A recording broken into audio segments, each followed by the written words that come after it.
جناب ہمارے شیر وزیر اعظم میاں شہباز شریف کی یہ گفتگو آپ ذرا سنیں جو وہ ڈونلڈ ٹرمپ کو کہہ رہے ہیں.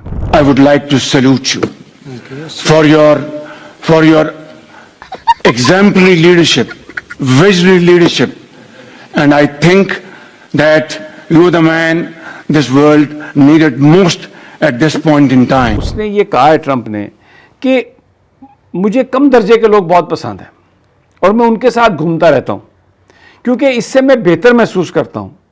مجھے وہ لوگ پسند نہیں ہیں جو زیادہ کامیاب ہوں اور اپنی کامیابی کی کہانیاں سناتے رہے ہوں.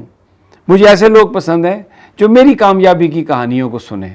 اب آپ نے ڈونلڈ ٹرمپ کا چہرہ بھی دیکھا اور وہ جو بیچاری خاتون جو اپنا منہ چھپا رہی تھی دیکھ کے کہ یہ کیا کہہ رہا ہے شہباز شریف. تو بھائی کم درجے کے لوگ، خوش آمدی لوگ وہی ٹرمپ کے نزدیک جا سکتے ہیں. یہ کتنی ہمارے لیے باعث شرم بات ہے